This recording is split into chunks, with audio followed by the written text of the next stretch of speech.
Hey, Husker fans, Sam McKewon along with Jimmy Watkins from the Omaha World-Herald. On practice day for Nebraska football, we got to watch about 30 minutes of practice, and then we talked to Mark Whipple and Mickey Joseph and Sean Beckton and a few players. Afterward, we're going to start first with the observations from practice. Jimmy, when you're out there watching it for about 30 minutes, I don't know that we got to do that last fall. I can't remember. We did. We did. Okay, and so you're out there looking at it. Anything jump out at you in that short amount of time? Well, the first thing that jumps out is there's no Thomas Fedoni. He's sitting there on the sidelines, sitting on a Gatorade cooler, holding the football, looking sad as can be. Really wanted to be out there, you can tell. That's important, especially considering Sean Beckton said the competition for the number 2 tight end spot is fierce right now, and he named about 4 people. I think Thomas Fedoni would be firmly in that mix were he out there on the field. We saw a lot of the offensive linemen who we didn't see during the spring were out there. We saw Teddy Prohaska. We saw Turner Corcoran. They were on the left side. Left tackle, they were left on guard. They were on the left side. We saw Ethan Piper, Trent Hickson taking center snaps. That's right. Center reps. That's what these are questions that we've had all off season. Everything's been murky. That's just something that clears the picture up a little bit. Looks like right guard is Brock Bando.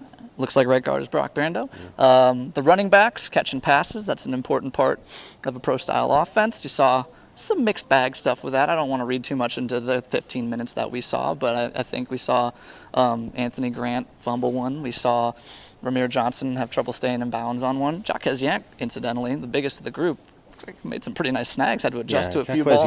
He's a skilled guy out there. He's a very coordinated player for his size. He's quite the athlete. Again, looks exactly the same as he did in the spring. That's good news. He's 6'2", 235, and he's got nimble feet, and so he does not play like a 235-pounder.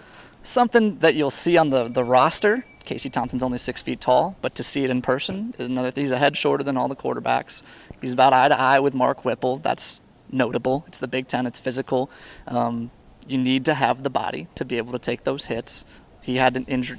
He's had injuries in the past. This is what we're dealing with here. The observations are so minute at this point. I don't know that we should necessarily run with any of them, but this is what we got. We're clinging to it. In the post-practice, Mark Whipple talked a little bit about Casey Thompson looks better than he did in the spring. There was a little bit of cleanup, I think, on the thumb. That's healed completely now. I think they feel like he looks better and that he's getting through his progressions more quickly, which I think is something that's important for Mark Whipple to do. I think Chubba Purdy is just going through that process now. I'm not going to say he's the number 2 guy at this point, but I think they are looking closely at some of the things that he can do. He's a similar runner to Logan Smothers, maybe just about as good, and he's got an interesting delivery, right? And it's very compact and it can be very accurate, especially probably to the outside because it's compact. And they're still working on a little bit of just making sure that his bottom half matches up with his top half. But that looks like an interesting quarterback battle. I think Mark Whipple is not going to say anything definitive until we get out to Ireland and we see exactly what it's going to look like. I'll tell you what, I was struck by the arm talent today with the quarterbacks. I think this is the best arm talent they've had collectively since collectively 2006. I mean, it's a long, long time when you really think about the arm talent that's been in that room. When you don't have a normal pro-style offense and you're kind of in a hybrid option offense, you don't have the kind of arm talent that I think Nebraska's kind of got right at this moment. Richard Torres has got a great arm.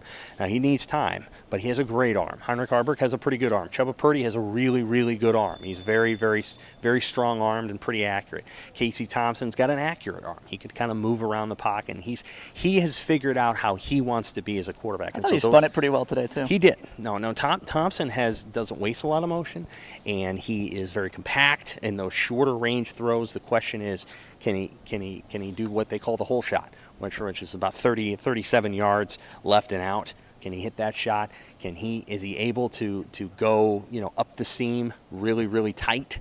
We're going to find those things out. Remember, one thing that's true about Casey Thompson, he had a great running game at Texas. He had an incredible running back and a good offensive line in a league that wasn't as good against the run. And Xavier Worthy's big time, wide receiver. That's right. They had good receivers. So here's the thing. He won't have as much of an advantage with Robinson, with the running back down there at Texas. He won't have necessarily all of those advantages here. Whipple didn't talk a ton about the running backs.